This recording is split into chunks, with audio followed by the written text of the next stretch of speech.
Next మిగతా వార్తల్లో తెలంగాణ కొత్త గవర్నర్ శివప్రతాప్ శుక్లా జిష్ణుదేవ్ వర్మ మహారాష్ట్రకు బదిలీ అయ్యిండు. 5 గవర్నర్లను మార్చిరు, ఒకరికి అదనపు బాధ్యతలు అప్పజెప్పిరు. కొత్తగా 3 నియామకం. బెంగాల్ గవర్నర్ ఆనంద్ బోస్ రాజీనామా చేసిండట. సో ఇట్లా గవర్నర్ల నియామకాల్లో చేంజెస్ జరిగినాయి. కేంద్రం అనూహ్యంగా 9 రాష్ట్రాలకు కొత్త గవర్నర్లను నియమించింది.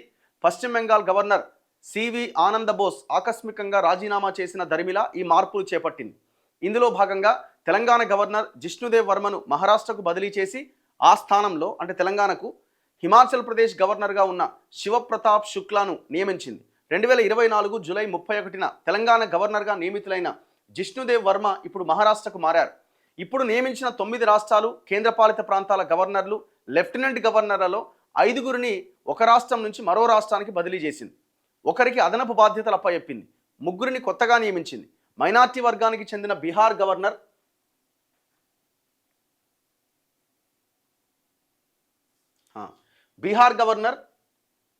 ఆరిఫ్ మహమ్మద్ ఖాన్ పదవీ కాలం ముగియడంతో ఆ స్థానాన్ని సయ్యద్ అటా హస్నైన్తో భర్తీ చేశారట.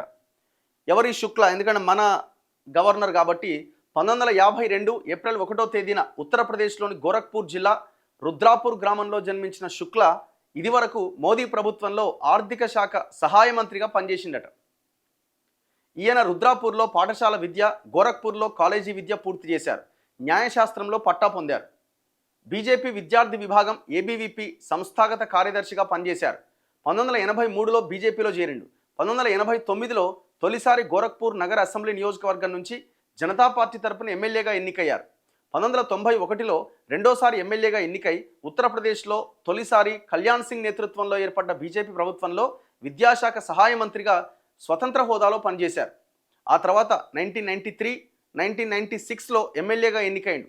1996లో కళ్యాణ్ సింగ్, రాంప్రకాష్ గుప్తా, రాజ్నాథ్ సింగ్ల ప్రభుత్వాల్లో క్యాబినెట్ మంత్రిగా ఉన్నారు. 2016 జూన్ 10వ తేదీన ఉత్తరప్రదేశ్ నుంచి రాజ్యసభకు ఎన్నికైండు. 2017 సెప్టెంబర్ 3వ తేదీన నరేంద్ర మోదీ ప్రభుత్వంలో కేంద్ర ఆర్థిక శాఖ సహాయ మంత్రిగా బాధ్యతలు చేపట్టిండు. 2022 జూలై 5వ తేదీ వరకు రాజ్యసభ సభ్యుడిగా ఉన్నాడు.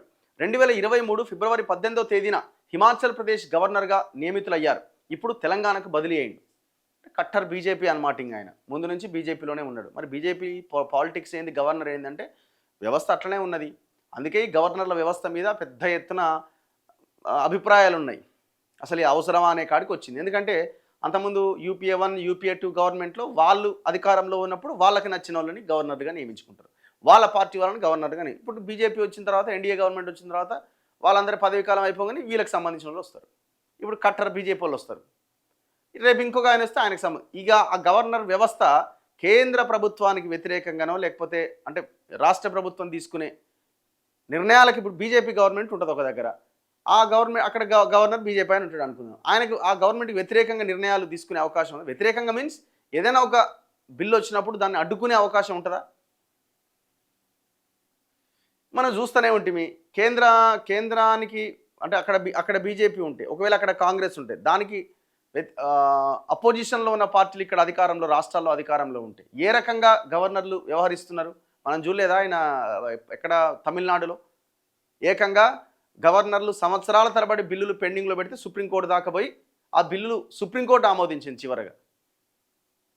చూసినాం కదా మనం సిస్టమ్. ఆనంద బోస్ రాజీనామాకు ఆమోదమట. పశ్చిమ బెంగాల్ గవర్నర్ సివి ఆనంద బోస్ గురువారం సాయంత్రం తన పదవికి రాజీనామా చేసిందట. కీలకమైన శాసనసభ ఎన్నికలకు కొద్ది రోజుల్లో షెడ్యూల్ విడుదల కాబోతున్న నేపథ్యంలో ఈ ఆకస్మిక పరిణామం చోటు చేసుకోవడం రాజకీయంగా దుమారం రేకెత్తించింది. డార్జిలింగ్ టూర్ను రద్దు చేసుకుని బోస్ ఢిల్లీలో ఉన్న తరుణంలో ఈ పరిణామం చోటు చేసుకుంది. అక్కడి నుంచే రాష్ట్రపతి భవన్కు తన రాజీనామా లేఖ పంపించారు. దాన్ని రాష్ట్రపతి ద్రౌపది ముర్ము ఆమోదించారు. బోస్ పదవీకాలం 2027 నవంబర్ వరకు ఉన్నది. జగదీప్ ధన్ఖడ్ తర్వాత బెంగాల్లో పదవీకాలం పూర్తి కాక ముందే వైదొలగాల్సి వచ్చిన రెండో గవర్నర్ ఆయన. దిగ్భ్రాంతి కలిగించింది. గవర్నర్ను ఆకస్మికంగా మార్చడం దిగ్భ్రాంతి కలిగించిందని ముఖ్యమంత్రి మమతా బెనర్జీ అన్నారు. దీని వెనుక కేంద్ర హోంమంత్రి అమిత్ షా ఒత్తిడి ఉంటుందని ఆందోళన వ్యక్తం చేశారు. పరిస్థితుల్ని చూస్తే రాబోయే ఎన్నికల్లో కొన్ని రాజకీయ ప్రయోజనాలు నెరవేర్చుకునేందుకు బోస్ పైన ఒత్తిడి వచ్చినా ఆశ్చర్యపోవాల్సిన పని లేదని వ్యాఖ్యానించారు. ఏదో జరిగి ఉంటుంది, వాళ్ళకి నచ్చిన పను నచ్చని పను ఏదో చేయలేకపోయి ఉంటాడు, ఆయన మీద వేటు పడ్డది. అందులో ఆడ ఎలక్షన్స్ ఉన్నాయి కాబట్టి ఇంకా ఆయన కంటే బలమైన అక్కడున్న సమాచారాన్ని చేరవేయడానికి లేకపోతే నియంత్రణలో పెట్టడానికి ఇంకొక గవర్నర్ని ఎవరైనా తీసుకురాబోతున్నారు.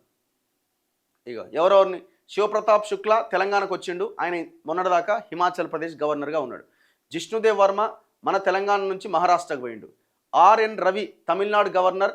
సో ఈయన మీద చాలా వివాదాలు, కోర్టులు, సుప్రీంకోర్టు అక్కడ బిల్లుల మీద నిర్ణయాలు తీసుకోవడం ఇదంతా జరిగింది. తమిళనాడు గవర్నర్ పశ్చిమ బెంగాల్ పోయిండు ఆర్ఎన్ రవి.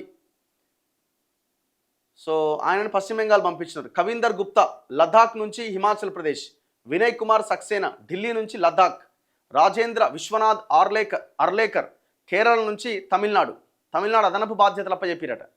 తమిళనాడులో ఉన్న రవిని పశ్చిమ బెంగాల్ పంపించారు కదా, సో అక్కడ కేరళ గవర్నర్కి అదనపు బాధ్యత తమిళనాడు కూడా అప్పచెప్పారు. నందకిషోర్ యాదవ్ కొత్త governor Nagaland, lieutenant general retired అట. Syed Ata Hasnain Bihar governor, Taranjit Singh Sandhu Delhi governor. So కొత్త వాళ్ళకు కూడా ఈ అవకాశం ఇచ్చారనమాట. సో గవర్నర్ జిష్ణుదేవ్ వర్మ మన తెలంగాణకి దాదాపు 20 నెలల పాటు ఇక్కడ గవర్నర్గా బాధ్యతలు తీసుకున్నారు. ఆయన ఉన్నప్పుడే ఎస్సీ వర్గీకరణకు సంబంధించిన దాంట్లో ఇదే అయిందట. అత్యంత కీలకమైన తెలంగాణ ఎస్సీ వర్గీకరణ బిల్లుకు ఆమోదం తెలపడంతో రాష్ట్రంలో ఎస్సీ వర్గీకరణకు మార్గం సుగమమైంది. కొత్త మున్సిపాలిటీల ఏర్పాటు, గ్రామ పంచాయతీల విలీన బిల్లులు, జిహెచ్ఎంసీ విభజన ఆర్డినెన్స్ కూడా ఆయనే ఆమోదం తెలిపింది. సుదీర్ఘకాలంగా పెండింగ్లో ఉన్న యూనివర్సిటీలకు వీసీల నియామకం జిష్ణుదేవ్ వర్మ హయాంలోనే కంప్లీట్ అయిందట.